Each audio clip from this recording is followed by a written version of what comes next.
Assalamualaikum guys, selamat datang kembali di channel Takalar Anime. Seperti biasanya, di sini kita akan membahas info update seputar anime dan donghua tentunya. Nah, pada video kali ini Mimin akan membahas donghua lagi nih guys, yang tentunya donghua terbaru yang rilis di tahun 2022 ini dari MC yang overpower dan sebagainya lah guys. Nah, pada video kali ini Mimin telah merangkum 15 rekomendasi donghua yang setiap episodenya itu berdurasikan kurang lebih 20 menitan guys, yang tentunya yang rilis di tahun 2022 ini. Yang tentunya ini sih part pertama guys. Kalau rame kita lanjut part 2 nya guys. Oke guys, supaya kita nggak nunggu lama, kita langsung aja ke videonya. Let's go. Yang pertama, Senyi Wangsuo atau Throne of Steel. Donghua ini menceritakan kejadian di 6000 tahun yang lalu ketika Kaisar Dewa Iblis Feng Xiu dan 72 pilar Dewa Iblis turun dari langit. Semua makhluk hidup terkontaminasi dengan napas pilar Dewa Iblis dan langsung bermutasi menjadi makhluk iblis. Lalu manusia memasuki zaman kegelapan. Donghua ini akan menceritakan Long Hao Cheng yang bergabung dengan kuil kesatria, yang menjadi salah satu dari 6 kuil besar untuk menjadi seorang kesatria. Di sini ia masuk karena ingin menyelamatkan ibunya. Long Hao Cheng menganut semangat kesatria dan memenangkan pengakuan orang lain melalui kepribadiannya dan kerja kerasnya. Dia pertama kali membentuk kelompok pemburu iblis nomor 1 dengan remaja berbakat lainnya di 6 kuil untuk melawan iblis, sehingga berjuang untuk kelangsungan hidup dan martabat manusia. Dan pada saat yang sama juga ia mengorbankan hidupnya untuk melindungi pasangannya dan kekasihnya yang paling berharga. Disinilah Long Hao Cheng bertekad untuk bisa memenangkan persetujuan tahta ilahi dan naik ke kehormatan tertinggi di kuil kesatria. Yang kedua, Wudong Qiangkun Season 3. Donghua ini menceritakan tentang Lindong, seorang anak laki-laki dari keluarga Ling, di mana keluarganya sangat direndahkan. Bisa dibilang ia dibuang dari klan Ling. Masalah ini dimulai dari kekalahan ayahnya dengan Ling Langtiang, di mana ayahnya menjadi depresi dan mendapat cemoohan dari semua orang, sampai ia menemukan King Tang yang nantinya menjadi saudara angkat Lingdong untuk menjadi lebih kuat dan mengalahkan Ling Langtiang dalam kompetisi klan berikutnya. Lingdong, Xiao Diao, dan Xiao Yang memulai jalan kultivasi bersama, dan ada banyak petualangan di sepanjang jalan mereka. Di bawah bimbingan Xiao Yang, Lindong akhirnya datang ke monumen kuno Great Wilderness dan berhasil memperoleh petunjuk untuk menelan jimat leluhur, dan berhasil memperoleh seni bela diri keberuntungan di bawah persaingan Ling Langtiang. Yang ketiga, Stellar Transformation Season 4 menceritakan di antara harta dari Immortal Manor, King Yu bersama dengan para petualang dari sekte lain menemukan petunjuk yang berkaitan dengan Niang Realm, sebuah alam dari Immortal Emperor Niang. Ketika Jiangling terpaksa kembali ke rumah, Jianglang memutuskan untuk kembali untuknya. Sebelum pergi, dia memberikan hadiah perpisahan untuk King Yu yang mungkin bisa membantunya bertemu dengannya. Berangkat ke alam Niang, King Yu menghadapi berbagai cobaan sebelum dia mendapatkan pengetahuan tentang kekuatan yang diperlukan untuk bertemu Jiangling lagi.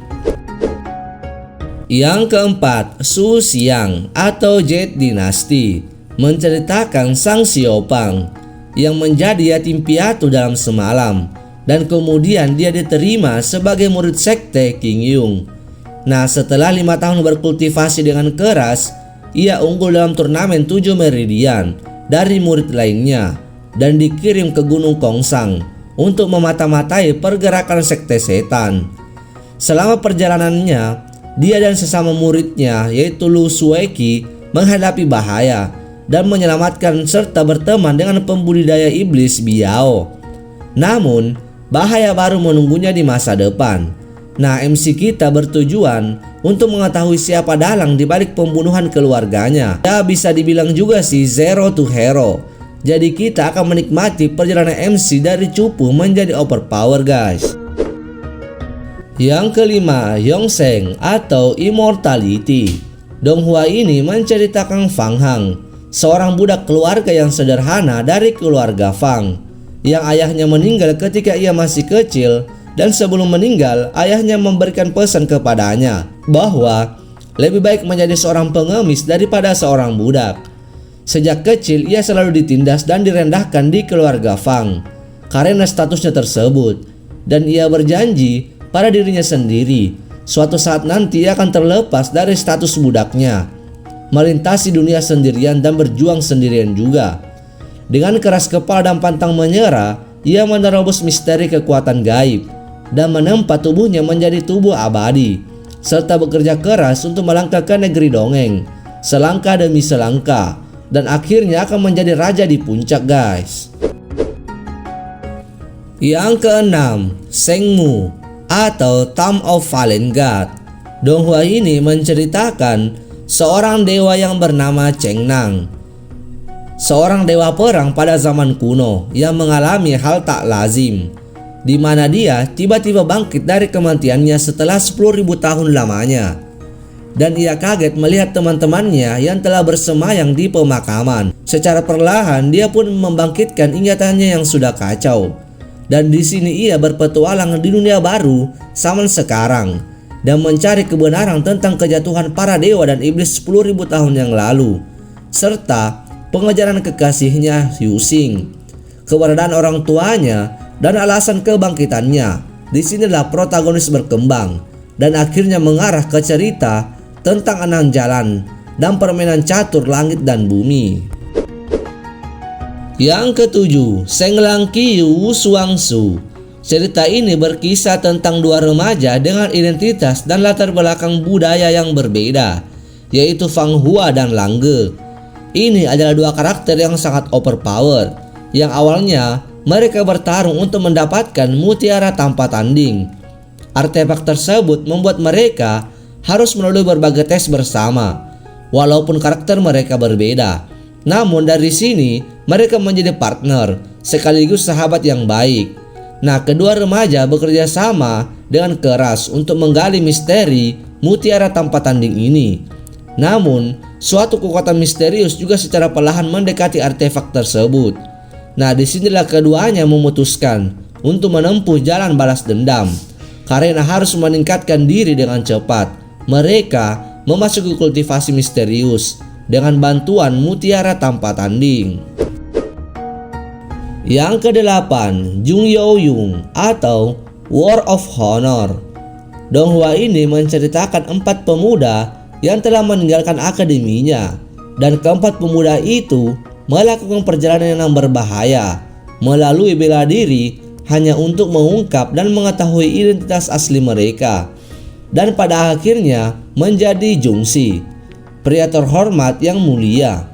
Mereka mengikuti jalan kehormatan dengan ketat, hidup terhormat dan menegakkan keadilan dengan kekuatan mereka sendiri.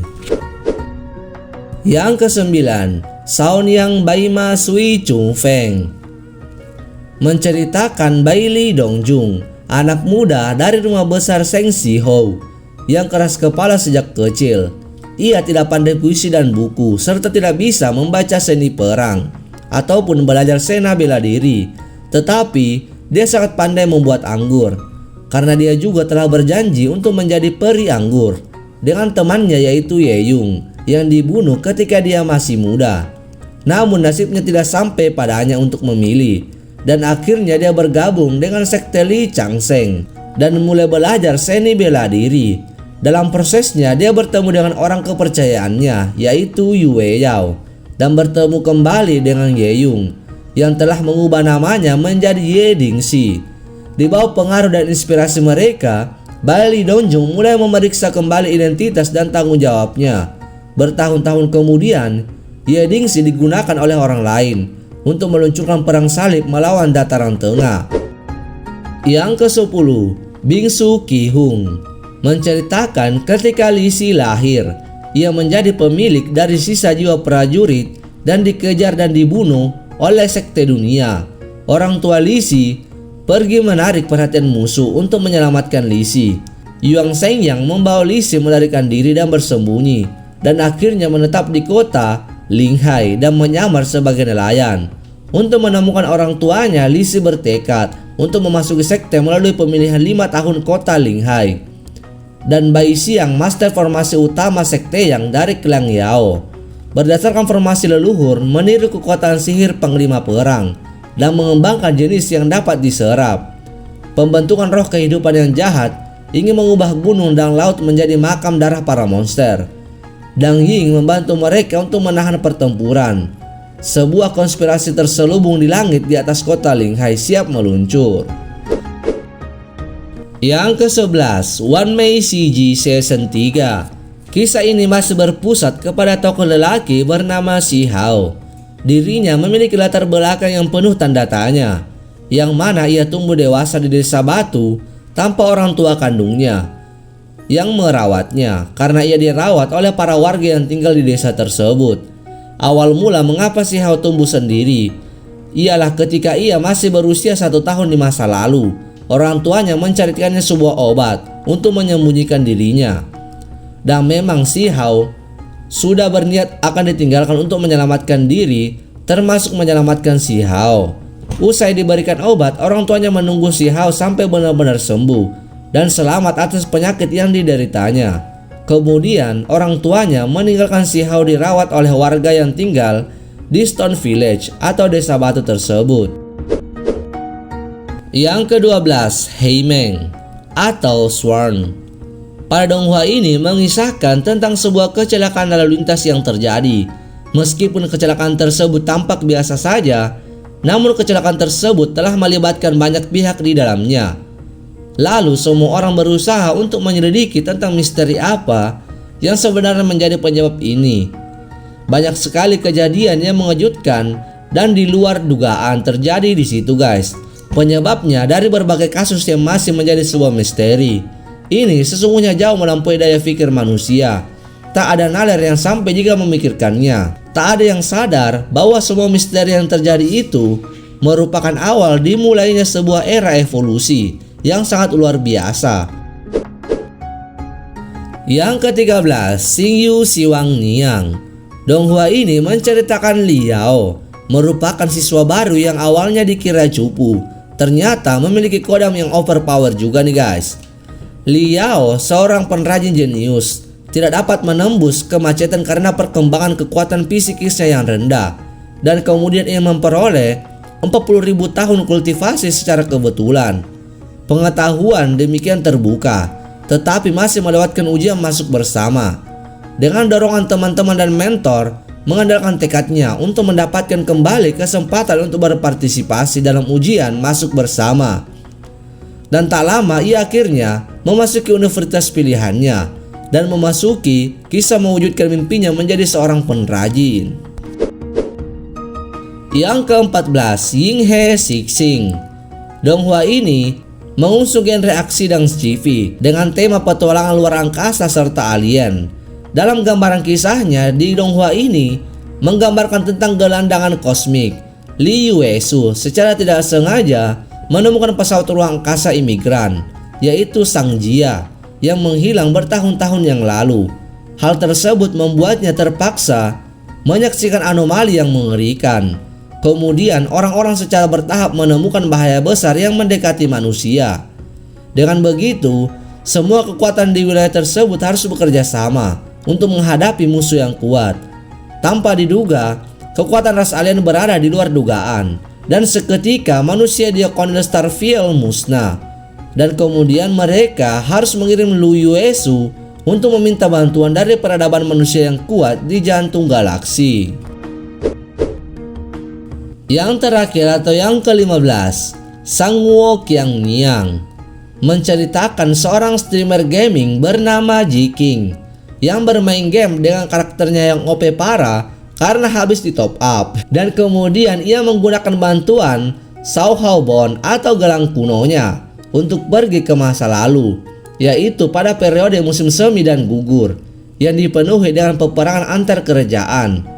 Ia dirawat oleh seorang wanita yang cantik, walaupun akhirnya ia dihianati oleh perempuan itu. Namun disinilah ia menjadi overpower dan akan membalaskan dendamnya juga, guys.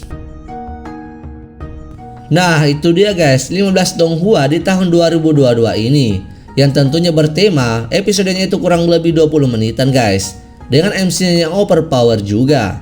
Dan untuk kalian yang sudah tonton ataupun yang belum tonton, boleh kalian lempar ke kolom komentar guys, yang mana yang paling seru menurut kalian. Dan kalau rame guys, kita mungkin lanjut part keduanya. Oke guys, video kali ini cukup sampai di sini dulu. Tapi sebelum kita akhiri, kalian yang belum subscribe jangan lupa guys di subscribe dulu.